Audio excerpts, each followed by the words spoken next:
Hello, Facebook watchers. Hey, Facebook. Thanks for tuning in. Loud About Addiction. We're Welcome about to go live really soon. Woo. I'm a bit nervous. This is Loud About Addiction with Tom And Dave. Broadcasting from the world famous Bondi Beach. Hello, Bondi Radio, and welcome to Loud About Addiction, a new 8-week radio show just for you, providing lots of value, support, insight, motivation, and a whole heap of engagement regarding breaking down the stigma around addiction. I'm your host, Tom Cartwright, and here is Dave Stewart. Welcome, Dave. Hi, Tom. How are you, mate? Really well, mate. Really well. Just had a fantastic week. Was actually up in the Hunter Valley at a beautiful wedding. Very grateful to be there. The weather was amazing. How was it down here? Sounds fantastic. Tom, I spent the weekend in Bondi. I'm a local boy, so my wife and I spent a lot of day at the beach. We had a swim, did some exercise, walking. We're looking out at beautiful Bondi Beach now. I can see a few of my mates, Big Wave Dave's out there surfing. It's a lovely morning. Beautiful. This weather's unreal, isn't it? Oh, it's gorgeous. Great to be alive. It certainly is, Dave. It certainly is. In saying that, mate, let's make it a little bit about our listeners right now. When I started this coaching journey, I heard there was 2 questions to ask anyone before you tune in, before you listen to them, before you engage. And the first question is, who are you? And the second question is, what have you done? So in saying that, Dave, tell us a little about who you are. I know you're the philanthropy manager at Wayside Chapel. They've been doing amazing things in the drug and alcohol scene and homeless and, different individuals struggling in life. You're also author of the best-selling book, One Day, One Life, The Propaganda of Success. Is that right? That's it. Beautiful. Sure. And you're now also an international, motivational, inspirational speaker? Yeah, speaking, expert speaker in addiction and anxiety issues. So yes, got a few gigs in the States and people are buying my book throughout South America and Europe. So pretty chuffed about that. Dave, look, I know you and a little bit about you anyway. I don't think you've kept anything from it in saying that. Just so all of our listeners know, this is engaging, this is raw, real and honest. That's it. That's what I've learned from you, Sure. to be totally honest about things and how I've overcome my addictions. But in saying that, look, it sounds like, I don't know if I should use the term you're on top of the world, but you're doing really well for yourself at the moment. It certainly looks that way. Can you share with our listeners and our audience, where did it all start and what have you been through to get to here? Definitely. Tom, as I said, I'm a local boy. I've been living in eastern suburbs and Bondi since the mid-1970s, but I went through the highs and lows of life in and around Bondi. And as you've said, I've written a book, One Day, One Life, The Propaganda of Success. So I thought I'd read out the introduction chapter to One Day, One Life. You get to my age, you even forget about your own life. So I need a bit of a prompt. So I'll read chapter 1. It's not too long, folks, so hopefully it won't bore you too much. My name is David and I live in Bondi. I'm a man, a son, a father, a husband and an alcoholic. A sober one for today anyway. I had my last drink of alcohol on May the 7th, 1998. It took me many years of reckless drinking to work out that I have a better chance of life if I don't pick up that first drink of alcohol. Getting sober was a brutal necessity and now it's a daily choice.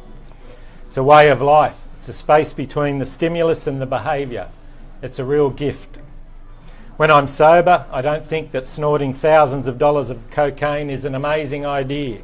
And when I'm sober, I don't spend a bankroll on strippers and sleazy bars in King's Cross. When I'm sober, I eat properly, sleep well and exercise. When I'm sober, I don't get in fights or punch out walls. And when I'm sober, there is far less damage, waste and degradation. And when I'm sober, I seek out like-minded, healthy individuals, just like you, Tom. Generally, when sober, I can look in the mirror and smile at the man staring back. The journey into and out of my loss has taught me many things about myself and life. I'm not an expert, a scholar, or even an academic. I'm not an example. If I could call myself anything, I would be an observer. I'm good at watching, listening, reading, and then adapting. I've tried lots of things and done lots of things. I've made so many mistakes that I stopped counting in my 20s. But the scars I earned and the blood I spilled have been the clarity in my adaptation. I liken myself to a survivor of war, my own war. What I've observed is that peace is far more palatable than war. And to gain my own peace, I've adapted to my observations. Observation has shown me that most of what I was taught and most of my belief systems, values and ethics have created dissatisfaction, resentment and fear. Fear creates anxiety, and anxiety is like a piece of blue litmus paper soaking up fear. And I live in a world that prospers on fear. Fear of failure, fear of going without. This is the myth, especially here in the eastern suburbs. The more I gather and own will make me well. And my reality was the exact opposite, because the more I owned, the sicker I became. And the more I tried to gather, the sicker I got. And I was unable to see the pause and the gap between the stimulus and my behaviour. I was blind, so I had to learn to let go. And when I let go, silence ensued. And that silence was my redemption. I'm not showing you how to get well or be the best you can. What does best mean anyway? Best compared to whom or what? All I'm trying, and all Tom and I are going to try in the next 8 weeks, is to express a better way to live, and maybe an easier, softer way to live. So listeners, you may see some alignment, and you may reach an awakening from listening to Tom and I. You may learn to change from some of our experiences and some of Tom's knowledge in coaching. You may decide to take an easier path without the mistakes I made. And let me tell you, that alone is a very good outcome. Or you may perceive me mad or stupid, glum and guilt-ridden. You may be right, and if you do see me as faulty, well, God bless you, because that is your right. For me, though, in the end, it doesn't matter. Nothing does matter apart from today. All we do have is today, and I hope you get something out of the next 8 weeks. So thanks, Tom. Wow. What do I say to that? Look, whoever's listening right now from Bondi right across the other side of the world, this is exactly why I wanted to team up, and I chose to actually work with Dave. And I did sit down and I had a conversation with many different people, over a handful of different individuals, wondering who's going to be able to deliver the message that we want to get across. Sure. To gain the freedom of choice, to help individuals overcome lifestyle addictions such as drinking, drugs, gambling, Netflixing, Facebook, sex, pornography. Mate, I thank God when I grew up in my late teens and early 20s, mobile phones and social media weren't around, because I would have just got addicted to that straight away. And the way our society is driven now, Tom, and I know you and I have discussed it many times, is everything pours into a mobile phone, social media, Instagram and Facebook. We're taught to believe that what we see through our mobile phones is right. Yep. And that what we see in a posed Instagram or filtered photo is right and healthy, when in reality it's not. It's just a stage photograph that some person has been able to produce in order to make them feel better about themselves. And that's not wrong, but it can make us feel guilty or not good enough or shamed. Yeah. Look, Dave, I think what you mentioned there, it certainly creates a larger gap, and they do say our environment is our biggest contributing factor to where we go in life or what behaviours we take on, in saying that every behaviour is adaptive behaviour, because our deepest desire at the end of the day is to belong. Sure. So of course we're going to adapt, and when we have this environment around social media and the news, and it's not, I don't want to pass the blame here, we've got to take 100% responsibility, but it certainly does help, creates a larger gap from where we are to where we want to be in life, or what we say we want in life to what we're actually doing at the moment. For sure. And geez, there's no better way to put self-judgment on ourselves than saying, well, look what that person has, or look what I want, and looking at our own life and realising that's not what we've got. For sure. I know certainly for me that was a bit of a trigger into regards to the addictions that I took on growing up. Tom, we've spoken a number of times together. What's brought you to this place where we're looking out at beautiful Bondi for such a young, good-looking fellow? Why are you here? What's your passion about addiction? Look, Dave, I never would have thought I'd be sitting here, especially next to you. Being able I'll to take share that as a compliment. I'll loop that into being a compliment, I'm sure. Look, just in regards to what we said, Dave, I like that, because we don't agree on everything, and we've both overcome our addiction through different philosophy and different programs and structures. and resources, but we both do really care about the end goal, and that's for individuals to live a life of choice. Dave, when I was going through school, yes, I was making my own choices, but after a while, by the time I was 22, 23, I certainly didn't feel like I was choosing any of the, or most of the behaviours I was doing. Look, I was brought up in such a beautiful, loving family. I went to one of the most prestigious, all-boys schools, I would say, in Australia. Everything was given to me, but at that same time, I just wasn't sure who I was. I didn't know where I fit in the world and where I belonged. If I can be really honest, I know now from what I've studied and what I know that, I used to have a very big fear of not being liked, which meant let me fit in, let me belong. And in a culture that when you turn 16, 17, 18, belonging is get out to the party scene, get into the drugs, get into the alcohol. So it was very quick for me to associate my identity with being a bloke that could drink a lot, or at least being a bloke that would stay up the latest. And I just started to gain a lot of my significance from that. I wasn't very happy in my career. Relationship in life wasn't going all too well back then, out of school. Actually, there was a lot of relationships that weren't going well. A fair few things are affected by drinking this much. And when I say drinking this much, everybody drinks a different amount. And I'm not against drinking, I'm not against gambling, but when you're drinking 6-7 nights a week and you're not just having a couple, you're drinking until you're either hospitalised or in a fight, and then you're gambling 150% of your wage every week into the pokies, that's certainly a problem for yourself. Look, I got stuck in that routine for 2 to 3 years until it started to kick into some anxiety, and before I knew it, I was sitting in a GP's office and he was prescribing me antidepressants to reduce my anxiety. And he said to me, "Oh, by the way, Tom, you might have some suicidal thoughts with that, but don't worry about them." Yeah, it was... I can laugh at it now, knowing that I've overcome everything, but at the time... It's not funny. No, it's not funny at all. Certainly didn't want anything like that at all. Look, Dave, I got stuck there until one of my parents, kind of picked up on me that I wasn't happy and that something was going on. However, I wasn't trusting anybody to help me because I didn't trust myself, and I didn't want to ever take away the one thing that apparently made me feel good, which was partying and drinking and gambling. And as silly as that sounds, that's how it was. If I was in a gambling room at 22 years old, I fit in there. And I was sitting around with, generalisation here, but 16, 17 other middle-aged to older individuals. But old blokes like me, mate. No, I didn't say that, Dave. I didn't say that. But it's interesting, right? That's where I fit in. And, I ended up going to the GP, and my parents got me to go and see both my parents actually, the whole family kind of got me to go see two resources. One was a psychologist and one was a coach. And after a few sessions at the psychologist, I just didn't feel very good. I didn't feel like I belonged there. So I stopped seeing that person, but I did see my coach for 6 months.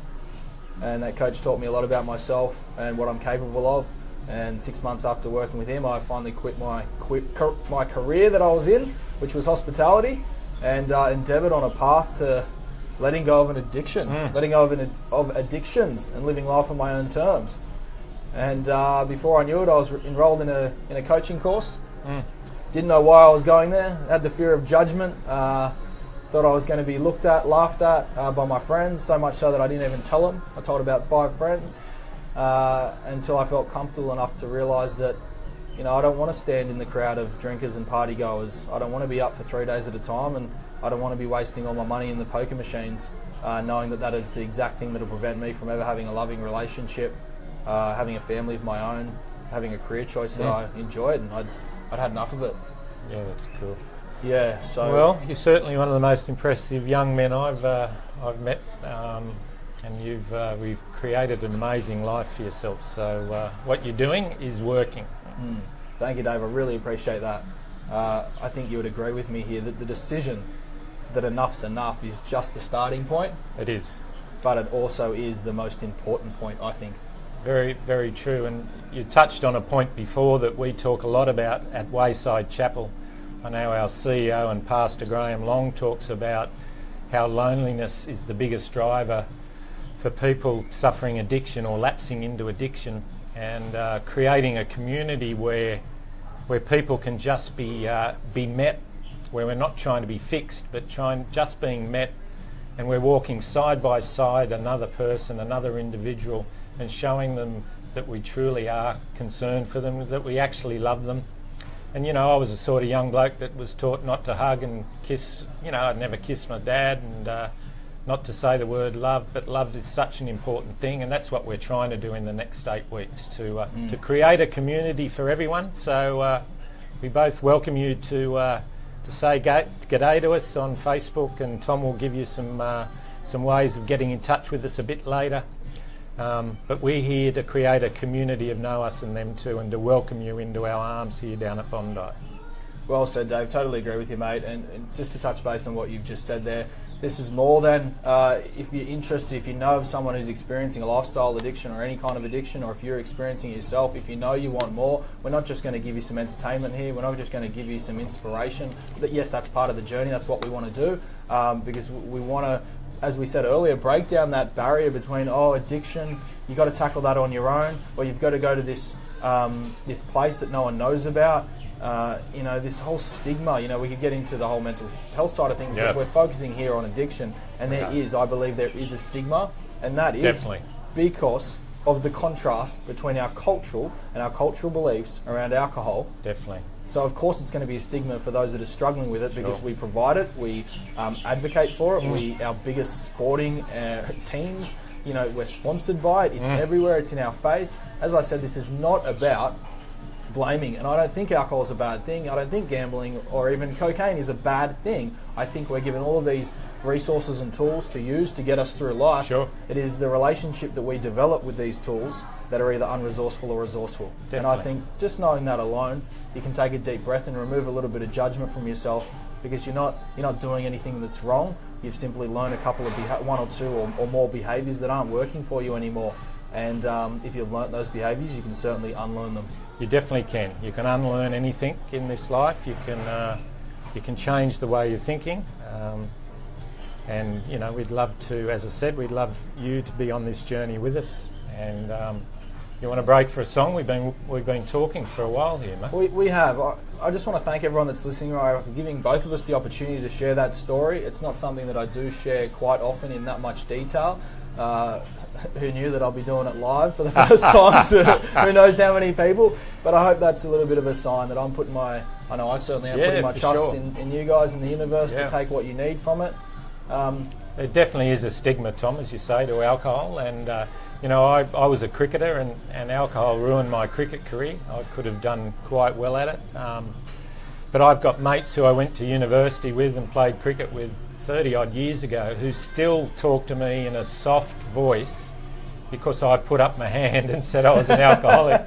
I haven't had a drink in 19 years, but some sections of society, some people still treat me as this broken gorilla in a zoo who needs to be treated with kid gloves.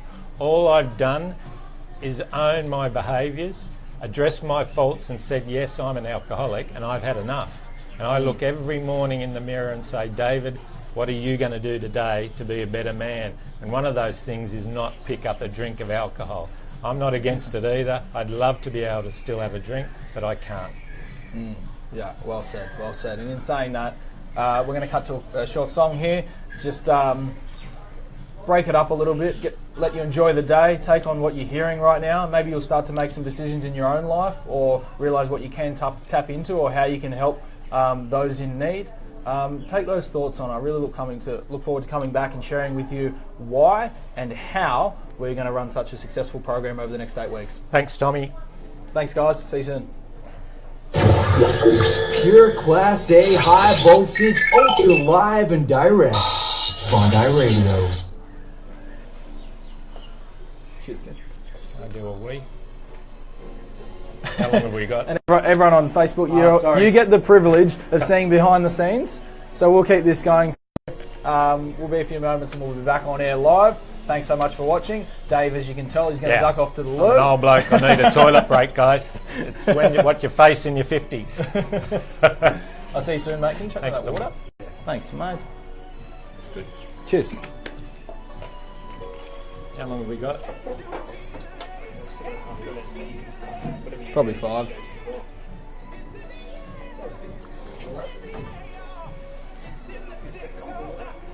I think so.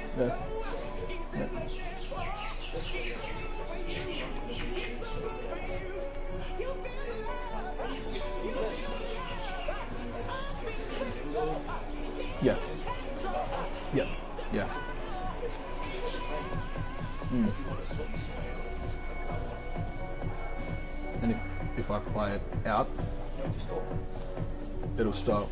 And is the next song loaded up, ready to go? Oh, so how do I get to the next song? I'll just...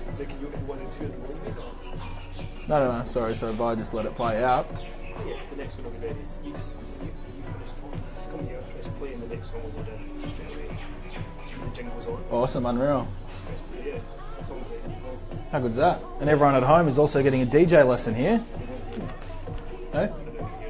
Oh. Maybe. Wait. No?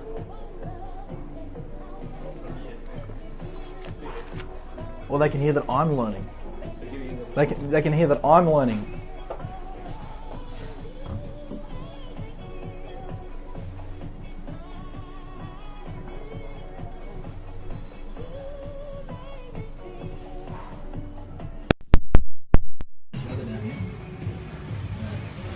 This is unreal.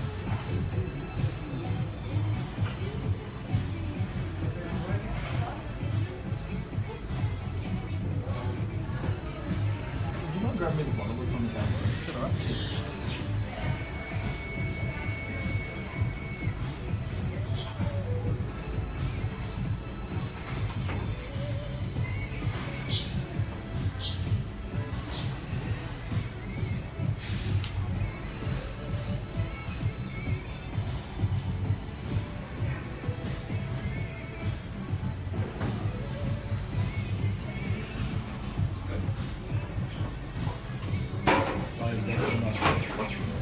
It's great.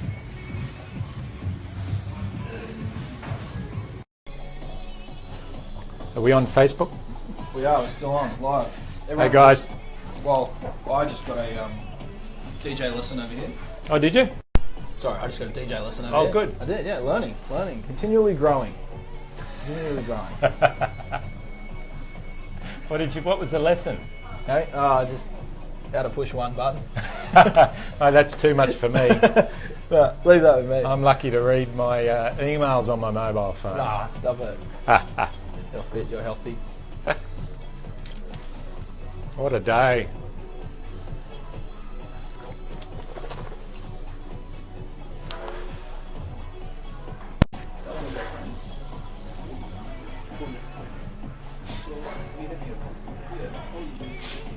Yeah, I just didn't know how long.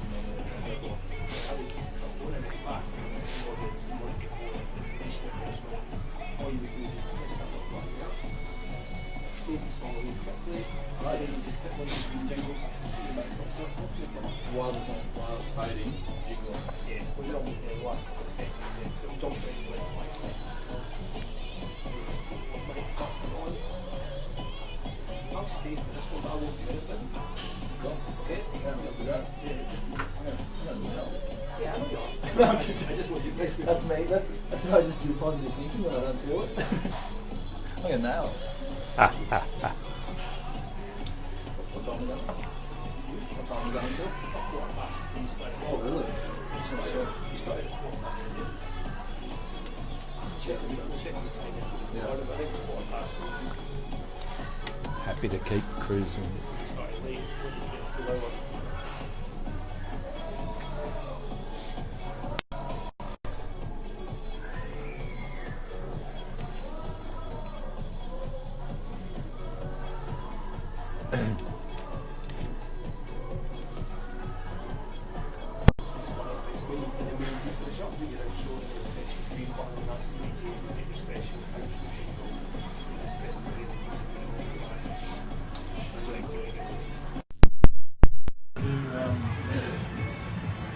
Play any songs, or you've got to describe this.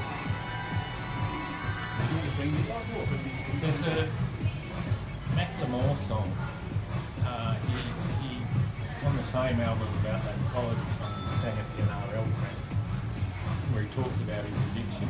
It's the best. It's there's a lot of hit and miss songs in around the pitch. It is the best song. It's really moving. So it might be sending a message in the in the next week or two. Of course, he's a bit current. It's a beautiful song. Yeah, okay, cool. I might get that jump back on, Dave. I reckon that'd be good.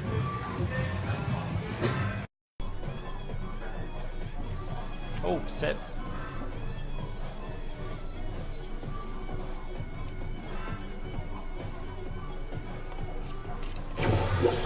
Pure Class A high voltage, ultra live and direct. Bondi Radio. Welcome back, Bondi Radio. How are you, Tom? They're just a nice group of sets just came through out at the beach there. It's a beautiful day, beautiful morning. Beautiful day to be on the water. There's certainly a few surfers out there. And in saying that, just so everyone knows, we are live down here, broadcasting live from the Bucket List, Bondi Beach in Sydney, Australia. Great place. We certainly have a few listeners right across the world right now. It's a beautiful day. There's a few clouds just coming over, but it is a beautiful day here. A cracker.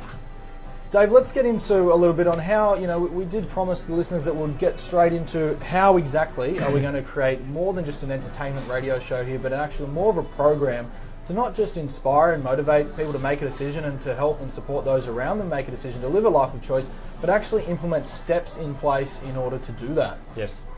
All right.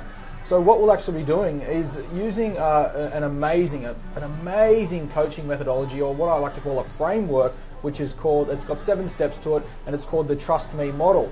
Now, it is an adaptation of an older model, but the Trust Me model was designed by the Coaching Institute in Melbourne, and it's actually trademarked by them, I believe.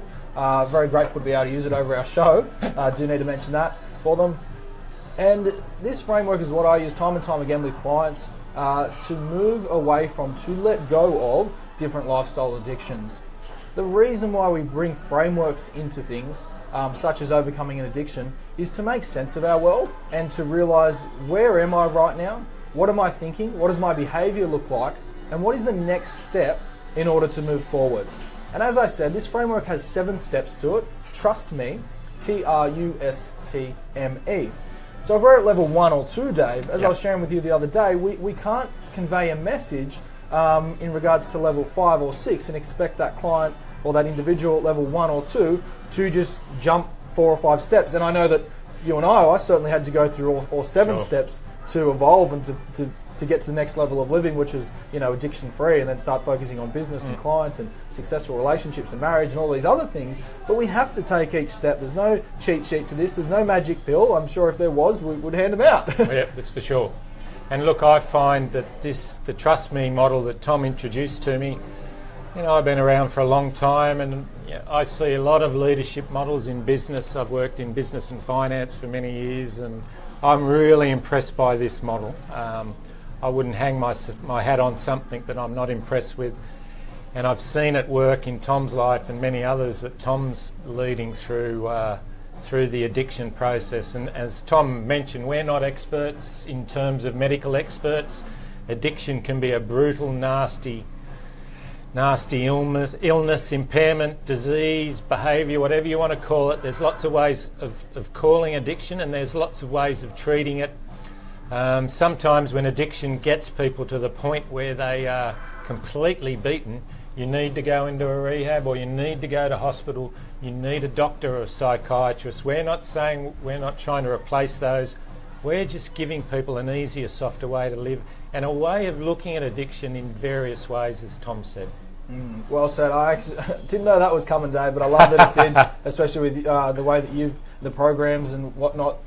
Is it fair to say more of traditional style? Tom, sobriety? That's correct. My addiction, I picked up cocaine at 28. I was very anti-drugs, but I had a big problem with alcohol. And at 18, I was able to drink a lot of booze, up to 18, 20, 25 drinks, and not get drunk. I had a huge capacity for alcohol.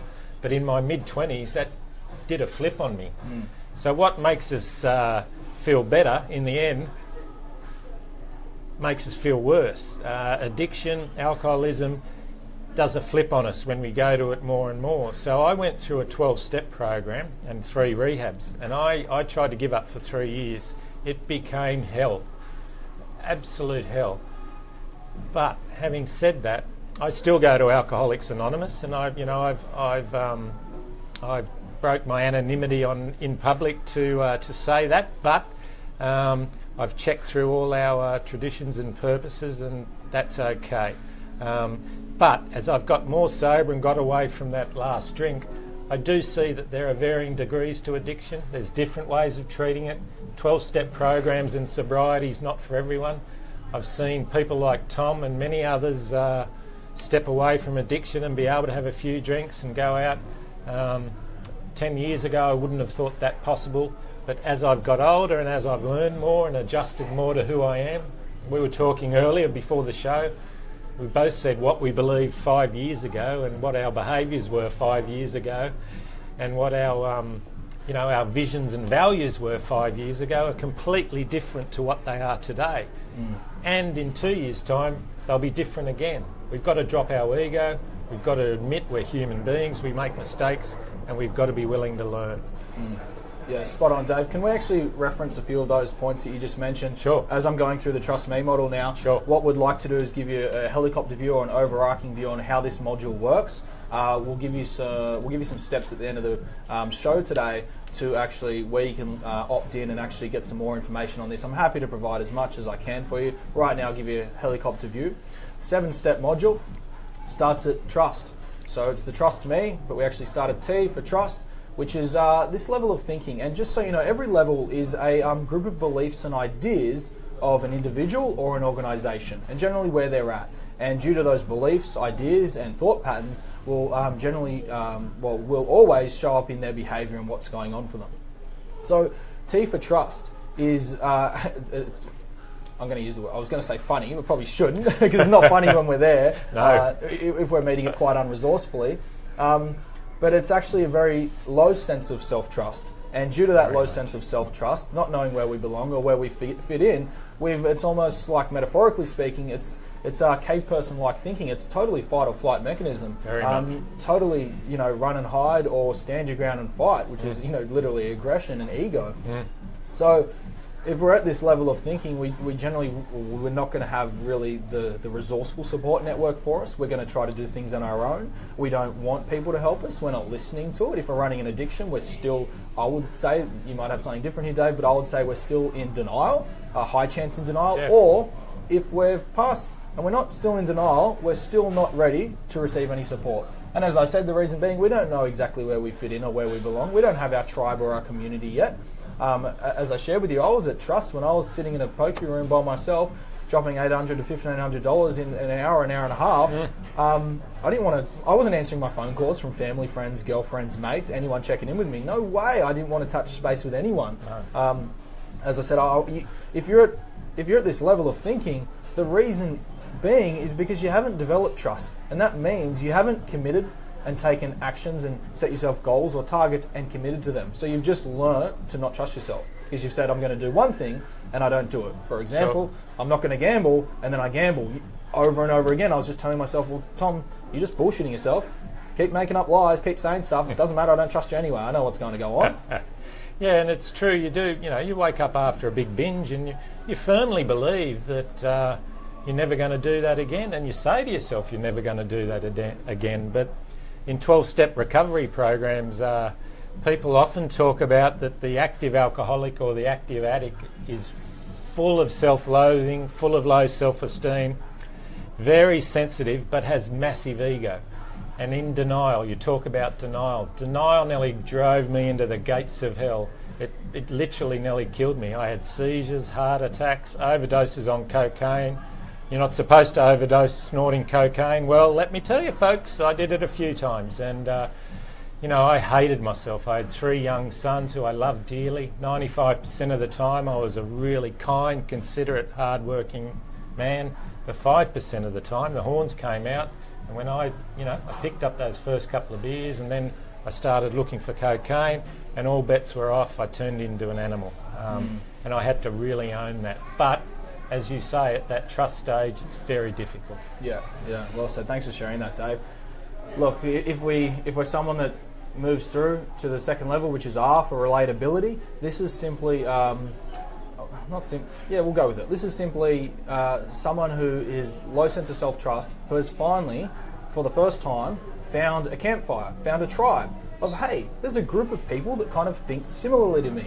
So they're also quite unresourcefully fear-based thinkers. It's our way or the highway. It's very judgmental and blaming and all of this, and this tribe gets together and realizes whatever we believe, whatever we do is the right way, and anyone else can, F off. It's very blaming. It's like that person's only successful because they got so and so's money, or that person's only got a healthy relationship because his missus or his boyfriend or his partner lets him go to the pub every day.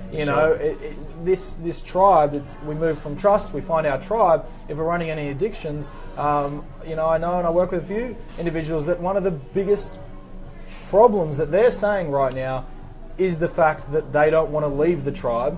They don't like the behaviour in the tribe, but they don't want to be judged by the tribe. Sure. And we'll look, over the next 8 weeks, you'll hear us talk about community a lot. And at Wayside Chapel, we talk about community. When we're unhealthy and when we're healthy, we're always looking for community. And when I drank and drugged, I attracted the people who drank and drugged like me. We feel comfortable in that community, that tribe. So it's naturally that we're going to attract those we are like. It's in a relationship when I used to have damaged relationship after damaged relationship, and it took a mentor of mine and a very well-developed man to say to me, Dave, guess what the common denominator in your relationships are? You. Are we allowed to laugh about that now? We are. All right. Okay. I hear that. I resonate with that. You've got to take responsibility when you actually hear that, because I don't know if you did straight away, but people will say absolutely anything and everything that you need to hear, but if you're not ready for it, as I said, if you're at the other level of thinking, it's simply, no, that effort is wrong. This is the kind of language we're using. No, F that person, or no. So that's relatability. It's like, I found a tribe, and this is very common, and I think this tribe really sums up the Australian drinking culture, which is where there's an amazing charity out there doing some amazing work called Hello Sunday Morning. Oh, yes. And they've got some amazing things that they Great talk website. about. Great website. Great website. I think one of the things that they say on their home website is they believe in a day where drinking is an individual. Correct me if I'm wrong. I don't want to do them. I'm not going to do them justice here, but it's an amazing message. We believe in a day where alcohol is a personal choice and not a cultural expectation. Yeah. Something along those lines, or Definitely. social expectation. And I resonated so hard with that and thought, wow, how many of our viewers are listening right now around either cocaine, gambling, drug? Let's just go with alcohol because it's such a big one. That's when you go to the pub, if you are offered a drink and you say no, there is, unless you're speaking to an amazing human being or someone that's gone through these challenges himself, there is straight away resistance. Sure. There's an energetical block or field that's either judgment or who are you, or I just get the often hard nut. What are you talking about? You don't have problems. I'm like, are you serious? You don't know yet? But you agreed with me. Oh, on yeah, this one. I do. When I go into a pub or a restaurant and people have met me for the first time and I say, I don't drink, I knock back the wine or send back the wine glass. People say, what? You don't drink? What do you mean? What? Yeah. You're an alien. Yeah. But look, I didn't drink till I was 17.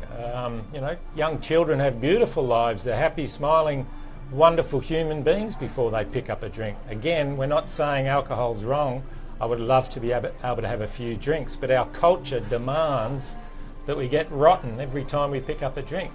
We get rotten, yeah, that's when you kind of get into the strategy of drinking. There's two, just on a side note here. Yeah, sure. Personally, I have this thought and this belief that there's two sides to tackle when it comes to overcoming an addiction. One's your secondary gain. Got to be first and foremost before you even attempt to change your strategy. So your secondary gain is, what are you getting from it? From me, the gambling and the drinking was, well, I'm always hungover. I never have money in my bank account. That means I've got a reason to be sad, depressed, beat myself up. That's why I can't, tackle and look to education or to find a proper career. It's why relationship stuff up. Had all these reasons on why I was stuffing up. So once you attack that and you overcome the challenges about your self-worth and your trust, as we've shared the last level and this level, then you can go to work on, all right, now I can go to work on my strategy. Do I want to be able to drink 3 beers and go home? Do I want to go into sobriety? Do I want to... That's what I mean. There's actually Definitely. 2 areas to tackle. Definitely. And, when if you're slipping into problem drinking or addiction through drugs, gambling, even like sex, shopping,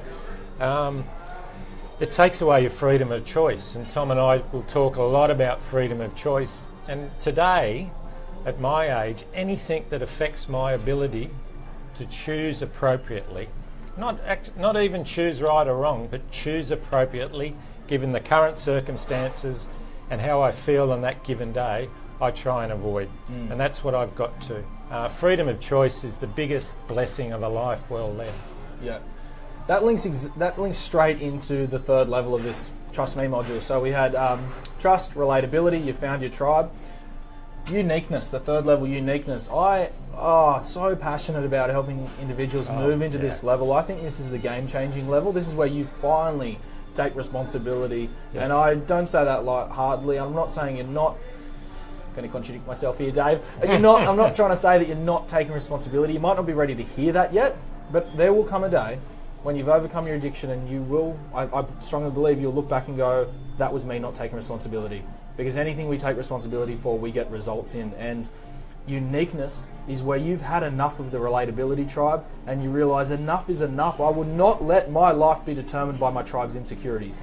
What that means is I will not let my life be run by other people's insecurities. So I would not be a drinker or drug taker or gambler because my tribe do those behaviours. Sure.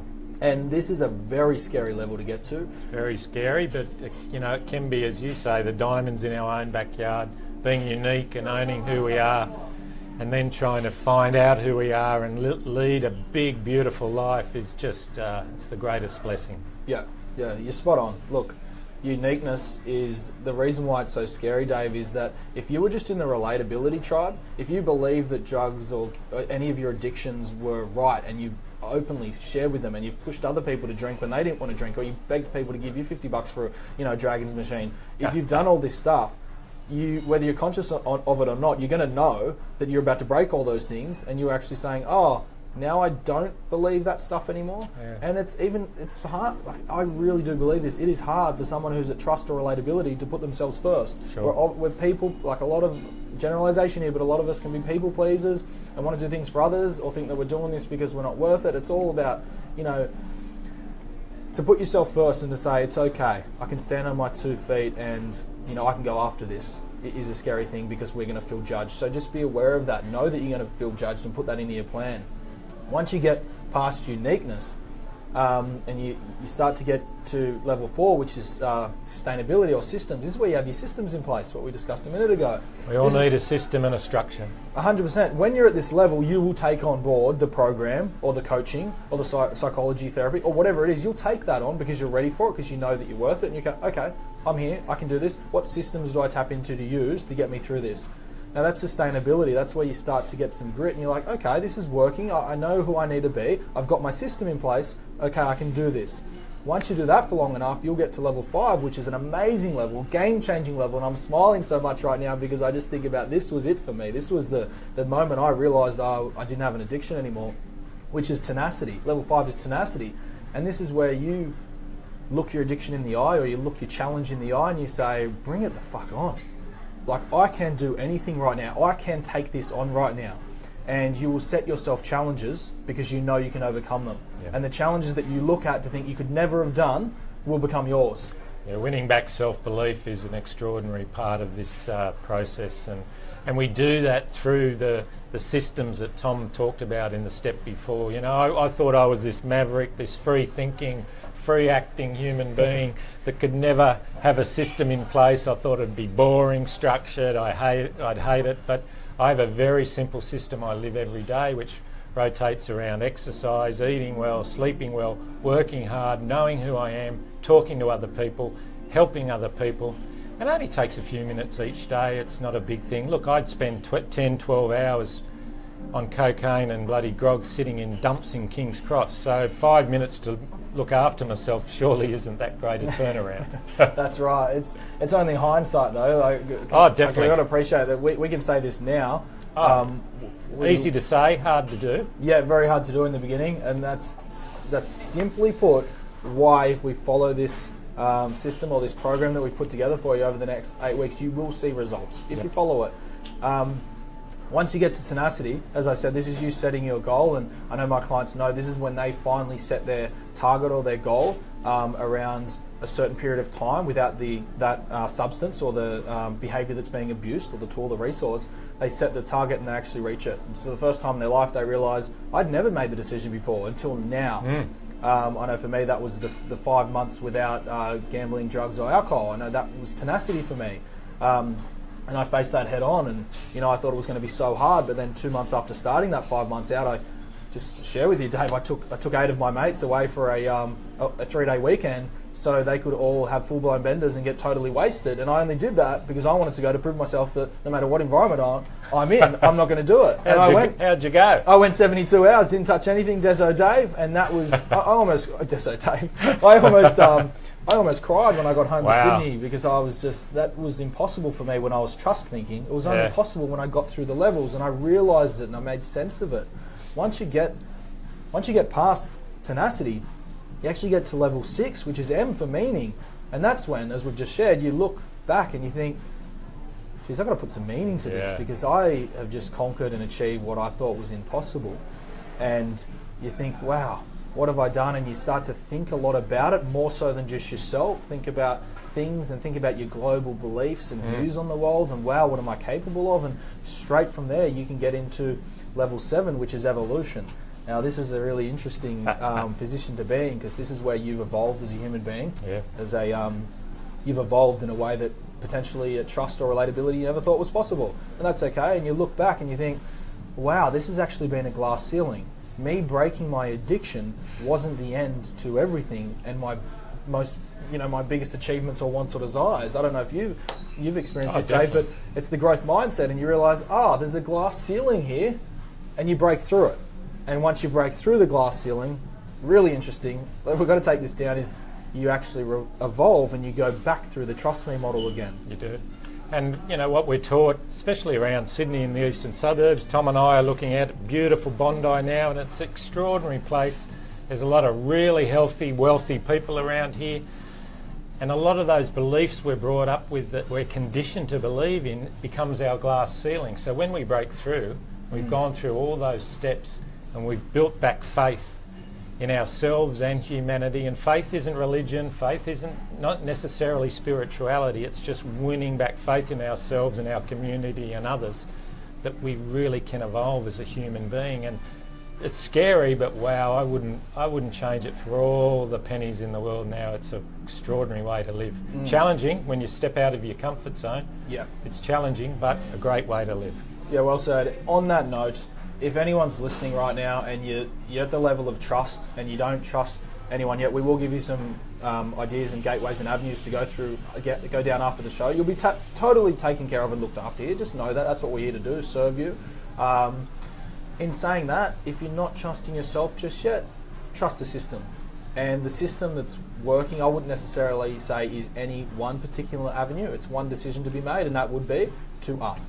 To ask one person for guidance, one person that knows what they're talking about on what avenues you can go down. That's what I recommend. Yeah, I completely agree, Tom. Again, we're taught in society, especially, we're two males, and you're taught not to admit you're wrong, not to admit you're weak. Not to lie down and let go of everything and give up. But wow, the magic happens when you do admit you're wrong. If you do look in the eye of whatever's stopping you living your own life and say, okay, I've had enough of that. But to do that, you do have to admit that things aren't going the way you planned them to go. And that's okay. That's okay. Yeah, well said. Really well said. It's not about blaming yourself and beating yourself up about you being wrong. That's actually what we call shame, or even toxic shame, but just saying it's not the way that you want it to be. Now, in saying that, if I can really quickly recap for your benefit, the trust me model. Trust, you're on your own, you're not trusting anybody because you don't trust yourself. Then you can get into relatability, the second level. Relatability is finally finding a campfire or a tribe of individuals that think the same way that you do. If you're running an addiction, you're going to be socialising or speaking to a group of people that run those same addictions only because you don't want to be judged and you want to fit in.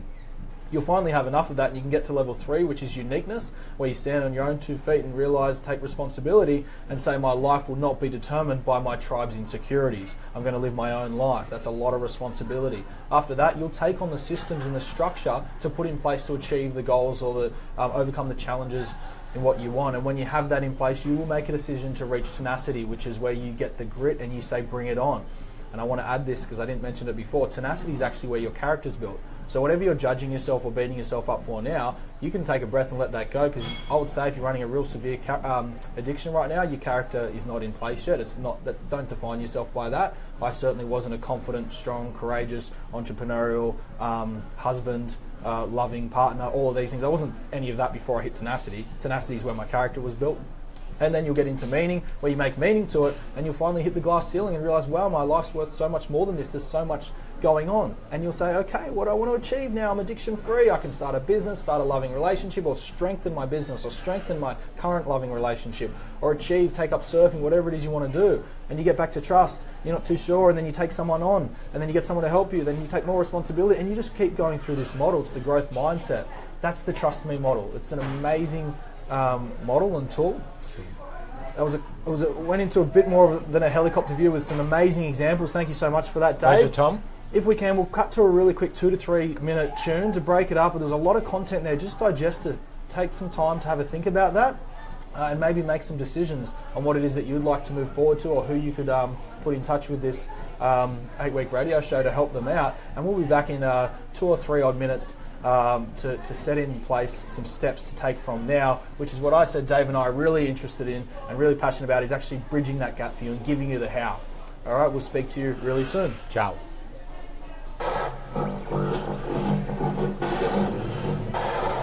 Pure Class A, high voltage, ultra live and direct. This is Bondi Radio. It's good. Such a good setup here. Okay. It's unreal.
It's a bit of a so I know we've done a bit on here today, but we're going to work through it stages.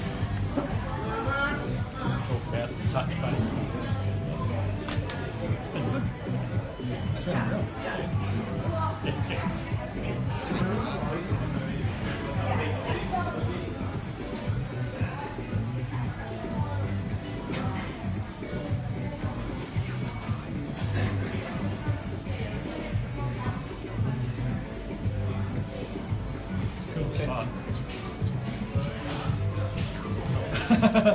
I love it that everyone at home can still see us behind the scenes.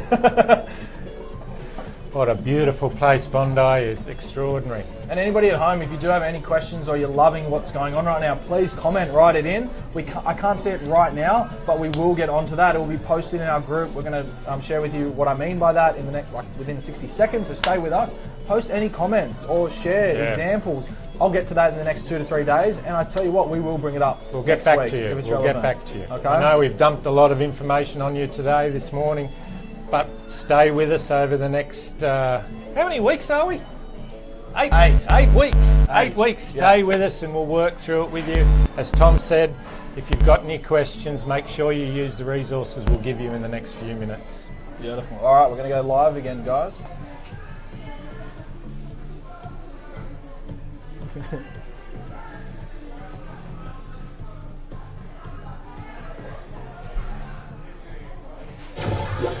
Pure Class A, high voltage, ultra live and direct. Bondi Radio. Bondi Radio, welcome back. Thanks so much for sticking with us. It's almost been 50 odd minutes right now. It's gone quick, Tom. Absolutely flown by. I really want to thank everyone for sticking with us this whole show so far. I trust that you're receiving some massive value. As Dave just mentioned, we do appreciate that it's been quite content heavy today and share with you quite a fair bit. So I want to appreciate or share my appreciation for that with you. Dave, do you have anything to say on that? Yeah, Tom, I agree. I know we've dumped a bit on you, but it is a process and we've given you an overview. And hopefully you've related to both of us, but stay with us over the next 8 weeks and we will definitely work through each program, each step on the way that Tom's outlined.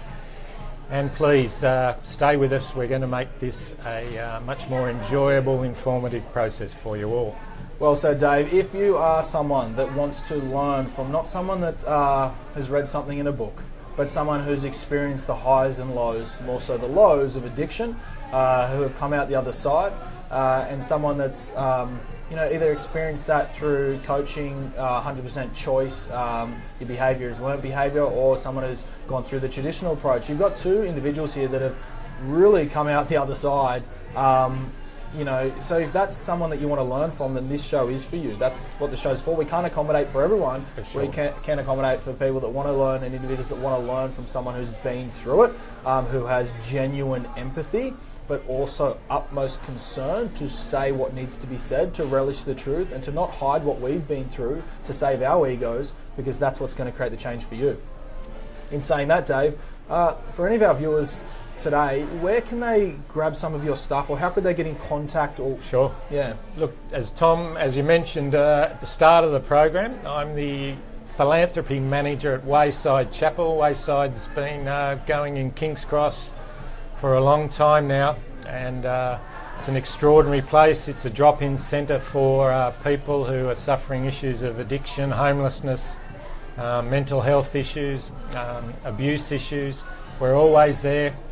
Just Google Wayside Chapel and you can get onto the website. If you'd like to find out more about me and my book, I've got a copy of the book here, so you can get on Wayside Chapel website and buy the book off our shopping tab there. Or look, if you'd like to send an email through the info there, I can talk to you. But Tom's got more on the social media side where he can help you out. Beautiful, awesome. And just to clarify, so that's that book is One Day, One Life, The Propaganda of Success. You can also get it on Kindle and Amazon. Just Google One Day, One Life, The Propaganda of Success, David Stewart, and I go through everything that I've been through in my life and some of my views on how to get well, how to get better, and how to look at society with a bit more of a gentle eye and not treat it so seriously. We do get conditioned to believe that everything we see out there today is how we're supposed to be, how we're supposed to live, and it's very much censored and filtered. And look, human beings, we're imperfect. Our perfection is our imperfection. We make mistakes. We're the greatest uncalibrated mechanism on this planet. We need sleep, we need exercise. If we don't eat, if we don't drink, if we don't exercise, if we don't sleep, we get unwell. So it's a simple process. Yeah, I hear you. Okay, Dave, thank you so much. Any Pleasure. of the listeners broadcasted live or on Facebook right now, first thing, let's like the Bondi Radio Facebook page. First thing to do, so you're always being updated. You know when the show's going to be on, what tips, tricks, what things we've got for you. More value is going to be coming your way. Get that done. Now, for those of you that are listening that are invested in your own education and actually invested to living a life addiction-free, I urge you, and I'm really excited. Actually, we've just started a new Facebook group, so it's facebook.com/groups/ Loud About Addiction. Otherwise, just search for Loud About Addiction within the Facebook groups and you'll find us there. Come on, jump on in, add people that you want to be in there. This is, we're human beings, all right? Right now we're sitting behind some microphones, but we are human beings and we love to hear from you, and feel free to drop us both I think that's okay for you too. Join the group, ask the questions. Private message. So join that group so we can get some massive value to you. As well as that, if you're loving what we're talking about right now, for me personally, and if you think coaching might be for you and working one-on-one with someone is the go-to, or maybe that's not yet it, but you want to learn a bit more about yourself or your own human behavior, jump on this website for a massive value offer. It's absolutely free of charge. www.cartwrightcoaching.com, and you'll see some amazing value. Just put in your address there. I will personally, just from me, send you off a free three-part video series on addiction and your first steps to overcoming that. And you will find the Trust Me module in there to learn a bit more information. Look, in saying that, at the end of the day, a massive point of contact for me is Tom Cartwright on Facebook. Look, add me, say hello, let me know you've listened to the show, and that's where we know each other from, whether you're around the corner in Bondi or over in London or the United States, right, wherever you are. Just feel free to get in touch with us both. For sure. And I'm on Facebook too. And as Tom and I have both said too, we're not medical professionals. So, if your addiction has taken you to a point where you're physically unwell, go and see your doctor. If you've got a doctor you trust, go and talk to them. There's lots of ways we can assist you. If you've got any questions, as Tom says, get onto our Facebook page. Any questions for Tom and I, we'll be there to help. Well said, Dave. Just to add to that, if you're not ready to even speak to a GP or your doctor, if you're not ready yet, you're still in the shell of, I'm not sure, you've heard our story. Yeah. We're very open about it. Feel free to drop us a message and just say, hey, this is where I'm at. If we believe and think that we can offer you something that might get you to seek that help, then we'll do it. Or if you just want to dump, your information and your story on us because it's going to feel better for you, I'd love to hear your story. I'd love to hear what you're going through. For sure. We've absolutely loved being here this morning. Is there anything else you want to add, Dave? No, as we've touched on before, it's all about community. Addiction can isolate us, so we're creating our own community here on Loud About Addiction, as we say at Wayside Chapel. Bust through that, become part of a community. We're here to help you. Beautiful. Thank you so much for listening. We can't wait to see you again next week. From both Dave and I, we're going to love you and leave you and see you next week. Jump on the Facebook page, the 2 pages I suggested there, and we'll be in chat. Thanks so much, guys. Ciao. See you guys. Join us next week, same time, same place, Bondi Radio. Broadcasting from the world. Thanks, Facebook Live. Thanks for being here. Ciao. See you next Thanks for week. having us.